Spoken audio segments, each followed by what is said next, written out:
Welcome to the Creative Industry Insight podcast, a podcast that looks at various roles in the creative world. I'm your host, Bobby. Today's guest, production designer Ruth Ammon, joins us to talk about their work on Station 11. Please be warned there are heavy spoilers in this episode, so make yourself comfortable as we jump into the conversation with Ruth.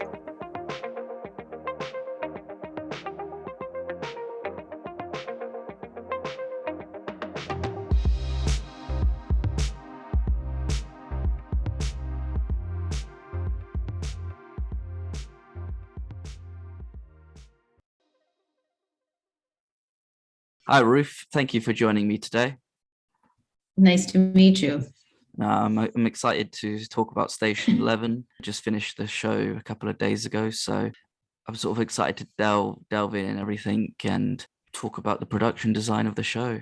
I've really enjoyed it. The ending was slightly different to what I expected, but it was like a really beautiful ending.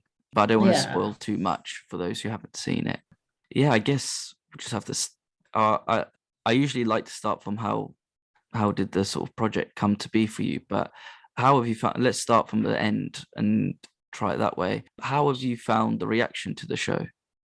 I'm really excited. I mean, it feels great when people appreciate the work and appreciate stories. And, I've been doing this for a lot of years. And actually, when I saw this project in development and, with Patrick and Hero, it was something that I knew right away that I wanted to be on so badly. And, the entire kind of history and turn of events that happened as we were making this just made it all the more impactful. And it also just becomes like our own life story. At the same time, you're creating scenery and storytelling. You're also creating art. You're also kind of living this life as an artist or a traveling symphony member.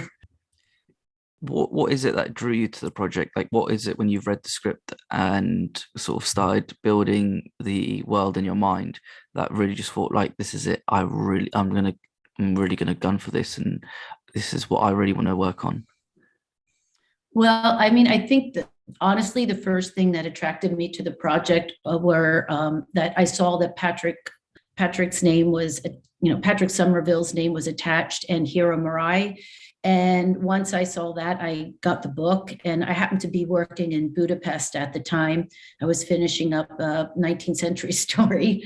And I was just driving around Budapest at night, listening to Emily St. John Mandel's voice. It wasn't her voice, it was the audible version, but it was absolutely beautiful and haunting. And knowing that it was in the hands of these two, incredibly special creative beings, that was a thing that really excited me. I wanted something that was really different than I had ever done before. And, the bottom line is, like, in all these projects, you work so hard. It's who the people you work with and the creative process you share with them, which becomes the most exciting thing. Because I think Patrick worked on The Leftovers, which has a similar vibe to this. And I'm currently reading Station 11 as well, the book. And I feel like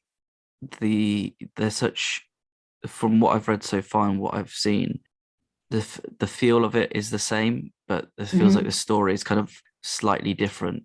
So I'm kind of eager to sort of get on and see if anything's changed or if it's still similar. But I don't want to sort of spoil it for myself, even though I've inadvertently spoiled it for myself by watching the show. Well, it's sort of, I've listened to some of your podcasts, and it's really great for me to hear the voices of other craftspeople, for sure, because especially in this particular project, you had the book, and we all got like haunted and in love with the book. And then you had Patrick's interpretation of the book and Patrick's vision, which, everyone puts their heart and feeling into everything. And then, the scripts changed, of course, but also things happened during the pandemic. And then there's like the editing room where, there's this whole other craft that can take these pieces and move them around. So there were a lot of surprises for me, like a lot of really beautiful surprises. So like sometimes for me watching, my work or the work of, the project I'm on, it's a whole different experience when you sit down and watch it. And I'm frequently surprised, but this one in particular was like, wow, and sometimes I'm just so buried into it, I can't keep up with all the little changes that happen on set or the redirection. So this show was really, really meaningful to watch in person. When it came to designing the show, maybe this is just me, but like I noticed that when you have the before, it felt very grey and sterile, but then the after just kind of felt everything was kind of like blossoming again. And that sort of feel of, I guess, not necessarily freedom, but I think so. yeah, I guess, yeah, the freedom of the open road, but there's also the just everything seemed a bit more healthier, if that makes, Yes. I don't know, that's probably not the right word to No, I use, but think it you're has that. absolutely right. There was like there's so much world building here, and there's kind of different aspects of the world building. So part one is what we called everything in Chicago and Los Angeles. It was mostly Chicago, was year zero. And everything after that was either year two or year 20, which was our kind of post-apocalyptic titles. Chicago was, it was an urban environment, and it was kind of gritty and dirty and loud, and there was so much texture. And we wanted the audience to feel what they saw. So we had, the sounds of mass transit, cars, subways, elevated subway. We had people listening to music, the sound of televisions going. I mean, just it was every kind of sound and texture you could find in a deep urban environment, along with the snow and the weather and the grayness. And we wanted, then we kind of removed everything into a different landscape that kind of embraced lushness and kind of a verdant rebirth, and not to go back and revisit that world and have smashed windows and I don't know what, that kind of more typical apocalyptic vision. We wanted something that seemed a little bit more, I guess, positive, but also kind of like an adventure and a road trip and a traveling story. I think one thing I noticed as well is in a lot of these like apocalyptic shows, it's not realistic because you notice that somebody's been cutting the grass, but in some Yes. Don't even talk about the grass. I may kill someone. It was a big sore spot with me. Yeah, because you we see. tried. I mean, Go on, ahead. sorry. So sorry. No, go on. No, I just saying, like, we like part of the big, just scouting for this year 20 was finding places where suburbia or post-suburbia or any environment was allowed to grow wild, and kind of rewilding was a theme that we were going for in all the landscapes. And because we didn't want to deal with lots of small details of like CG elements and burnt down houses and just that kind of really negative thing, we went for the bigger, wider scope places that were overgrown. And that was sort of the approach, as opposed to like, I forbid houses. After Himesh broke into the one suburbia, I was like, no more houses, because I just felt it was a story that I couldn't tell in this, and it wasn't necessary. I guess as well because it's such a human story amongst people, and it kind of centers around the comic book Station 11 as well. Yeah. I think if you focus too much on the sort of post the apocalyptic, well, it's not apocalyptic, it's more of the sort of the suburban side of everything.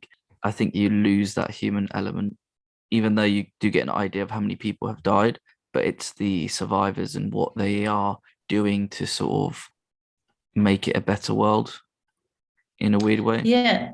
Mm-hmm. And what we deal with, and our different worlds that we were building in the post, we'll call it year 20 world, was the different ways that people coped with or managed living through it. There were all those who died, but then there was the traveling symphony who used art and holding on to culture and Shakespeare for the future society. And then there was a whole airport community, Severn City Airport, that became like the safe, structured suburbs that we're all used to, the kind of and tinted houses where everything kind of is homogenized.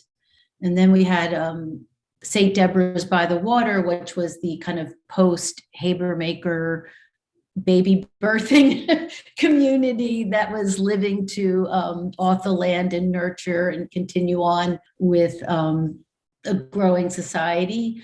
We had the Pink Tree community, which was like sort of the institutions of country clubs versus kind of university academia. And then we had the Undersea, which, were the people who didn't want to know about the past. And they were the kids who just wanted to move forward in the future and kind of create the world of their own. You mentioned one of my favorite places, and that is the Pink Tree, the golf club. It's just the whole idea is like these sort of wacky people, and it's so silly, but it's so smart at the same time, in terms of just that, like it's not this, a golf club is usually you think of like high society in terms of people with wealth, but then it completely changed to actually now it's us academics who are running it, and we have this whole area. But there's also just the certain rooms and just the sort of especially Gil's office where he's putting and everything. It's just so well lived in that it has that sort of idea that, you have these golf balls that pop out of everywhere. But on top of that, you have, he has this big madness. book of, it's just, there's no way to explain his madness, but it's just portrayed in that way where it's just I kind of get it, but I kind of also understand that I know what he's going for. Yeah. But when Patrick is like so connected to the whole country club culture, and I think I was too growing up, and I just thought it was so fun to kind of have this parallel of people that think institutions are so important, and in year 20 are institutions that important. And when you get to academia, and I think sometime in my life I thought I was going to be an art history professor, and you see all the paths and the rows, and it just becomes sort of a very structured and not really surprising path there, which I think the same thing becomes in this weird way with golf clubs or country clubs, where especially in America, where there's all these laws and institutions about what is correct, and they're all kind of nonsense at a certain point. You get to basically deconstruct that Yes. with killing them, with everybody being killed off. But then also it's the added touch of like the landmines, which when they're walking and they're like, they've taken them out, and then they haven't actually taken them out. It's probably the second most nerve-wracking scene of that episode. The first being when you have the kid walking around being a human bomb, which is just like, wow. That was I couldn't even bear that. Yeah, it's just such a dark turn, because everything's been it hasn't been as bad basically, and it does take a really dark turn with that idea. But what I'm also curious about is the design of the Museum of Civilization, because color palette never really changes throughout the whole show for it, even when you go from year 0 to year 20, even though everything else is growing around it and thriving, it feels like a very much an area that is basically cut off from the world, as we do find out later on. And where did that sort of idea and design come from to sort of not change the color palette and keep it the same way for 20 years? Well, one, I guess we wanted to mark the airport, all of it, I think there's 5 or 6 different locations that built the airport terminal itself. And we created a palette to represent kind of the Michigan and kind of northern Great Lake region of America. And you might have seen that Great Lake map in the middle of the floor. So all those colors were meant to, water and green, and even though it was an interior environment, to keep those colors, and also like these pops of reds and oranges. With the observation, with the Museum of Civilization, I don't know, it just sort of came to me at the very last minute of how to make it impactful, was to write the letters on the wall as big as possible. And I kind of took that from, seeing that Clark was, a New Yorker, and he probably went to museums. And so it was sort of like, high-end museum graphics, to use something really overscaled and in your face as a way to say what it was, but also to kind of focus on all the objects in the room, so that the objects in the room kind of pop out more than painting the room a color or distressing it or anything like that. There are a lot of kind of circles in our show and observation decks, I suppose.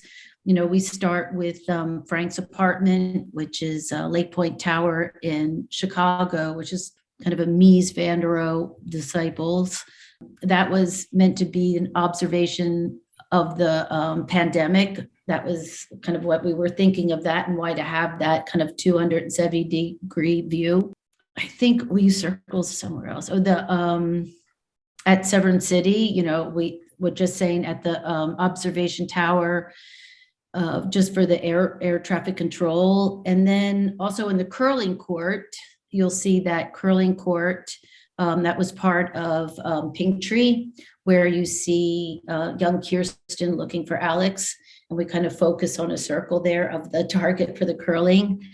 We also use a circle in Lucy Cherniak's, is it episode 7, when young Kirsten and old Kirsten are confronting each other after the poisoning and the fight with the red bandana. We kind of circle up, and there's a circle of rocks, which are the same kind of staged rocks from the performance of King Lear from the opening episode 101 of Arthur.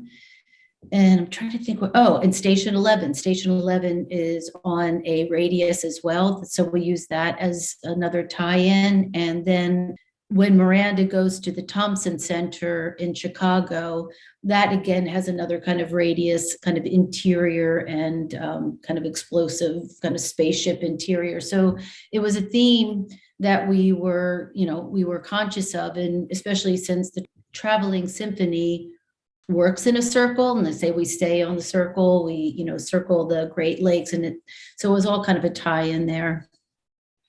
Now that when you talk about it more, it's starting to click in my head. There's certain scenes picking up where they're all sort of based in that circular environment in various locations. But I wanted to ask as well, when we're looking at stuff like in the Museum of the Civilization, you see various items like a Game Boy and electronics, and even at one point they pulled out a karaoke machine, which is quite funny scene as well, trying to explain so great. Trying to explain what a karaoke what we machine. did. I mean, all of those are very, very specific to Patrick. He has a connection to all of them. And, we really didn't, at one point we had really filled it up with too many things. And then we just kind of pared back to really specific objects. And it was also kind of like weird at the same time when we were filming. We filmed that in Toronto, and we actually filmed all the atrium stuff in a place called the Ontario Science Center. And when we were scouting the Ontario Science Center, there was a display that was on that was closed down because of COVID.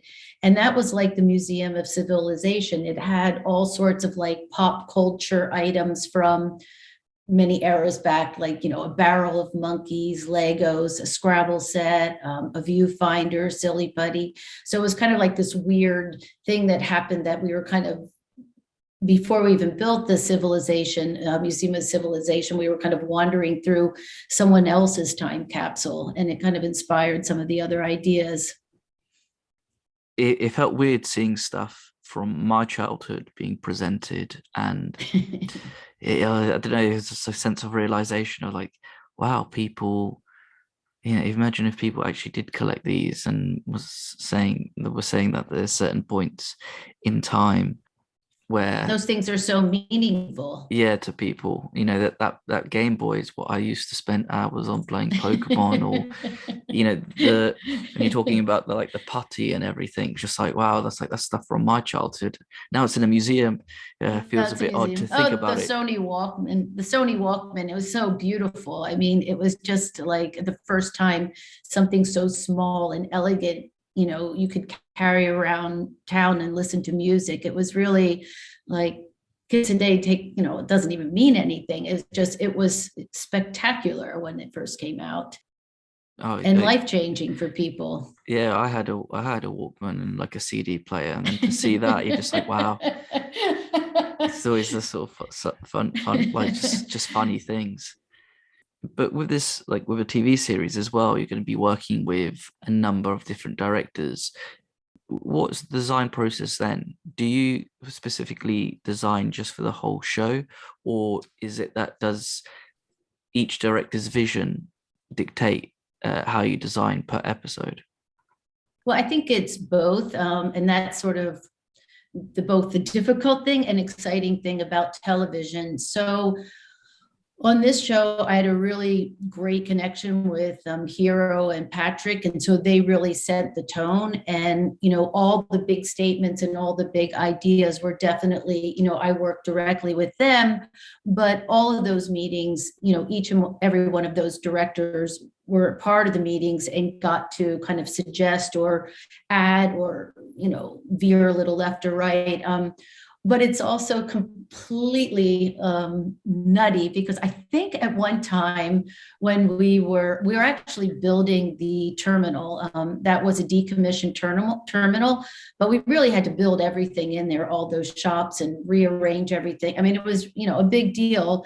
And we had tech scouts, and I think Lucy was going through, and then Jeremy was Lucy Cherniak, and then Jeremy Podeswa, and then Helen Shaver. And it was like my head was splitting, because each of them had very, very, very specific stories to tell. And that's what the great directors do. They have to tell that specific story and find the right angles and the right compositions. And at the same day, I was trying to work with the same sets with very different story points and emotional impact and specific frames. So that was like, if I was ever going to teach or talk to anyone about production design, that would definitely be a day, because it really shows, one, that you have to have the big idea and you have to really stick to it and understand why that big vision is there, but also support all the directors, because they bring it. And, you can see very clearly on Station 11 that there are specific styles and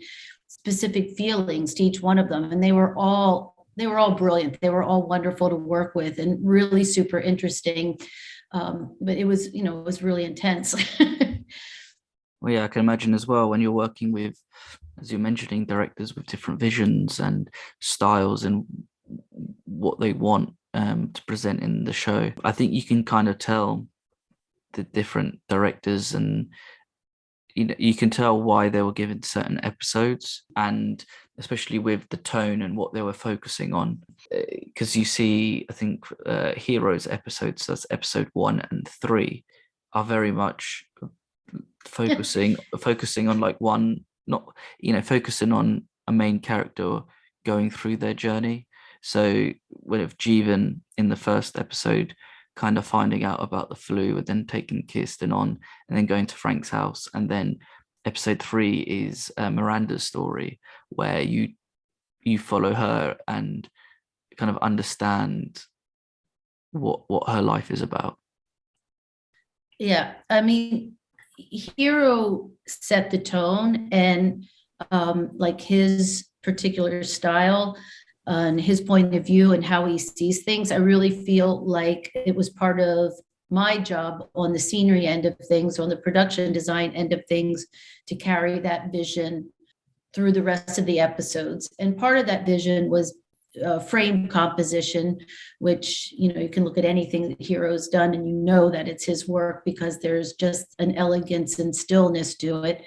And just also the idea of scope and scale and macro and micro, and those are things that we kind of always kept in the next episodes. I mean, we did a lot of our concept art during that period, and just working on Dr. Levin's point of view versus a human point of view versus being in the moment. And those were documents that we of course shared with Helen and Jeremy and Lucy, for them to understand and just take that and create their vision from that.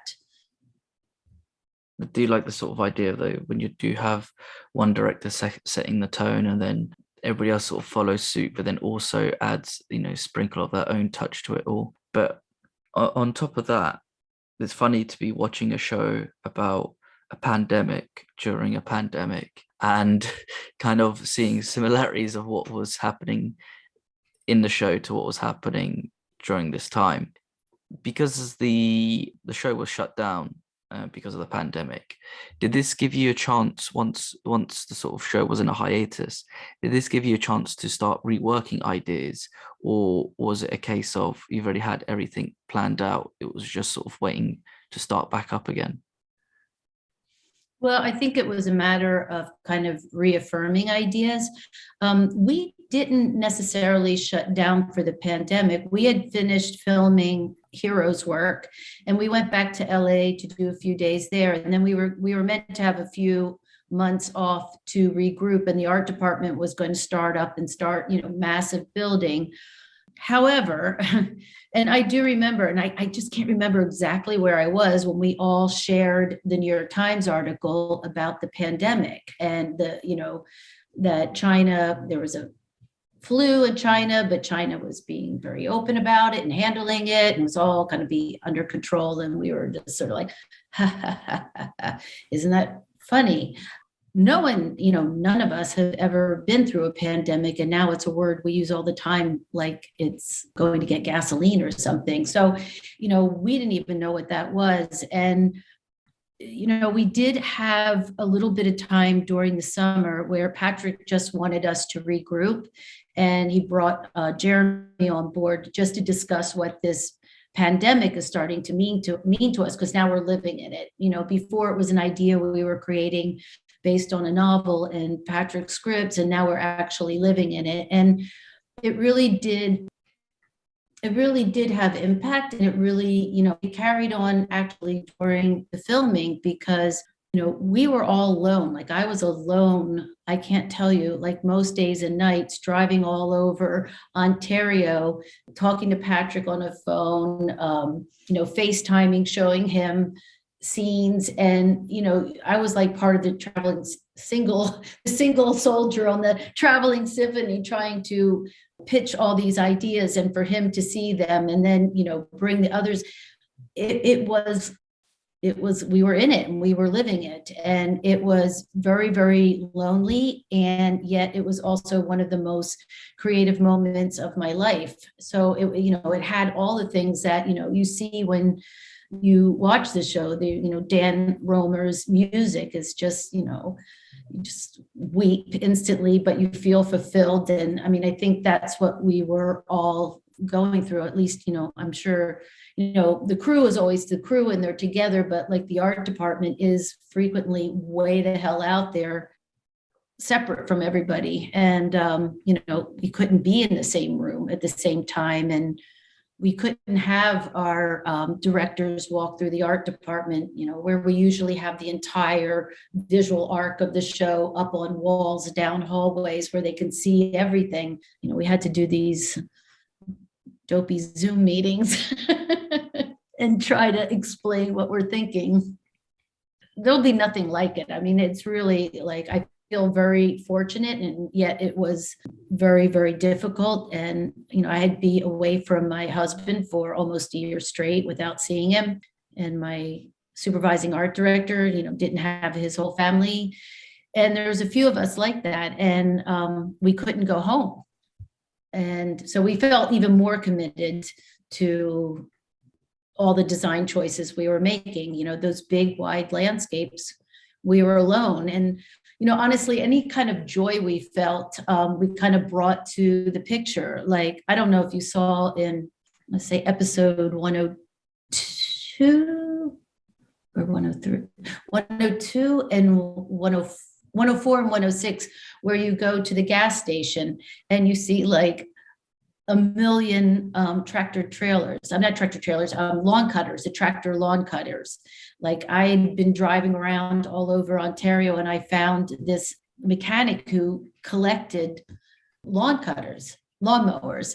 And we asked him if we could rent them from him. We rented like 50 of these kind of vintage lawnmowers. And there was no really reason to have them in the frame. We just put them in the frame because it somehow told a story of like a human touch, a human chore that you used to have to do every Saturday, get on the lawnmower, cut the grass when you're a kid. It was just sort of like bringing that like small human element to this wide, lonely landscape. And, that wasn't scripted. It was just something I had, come across, and it was fun.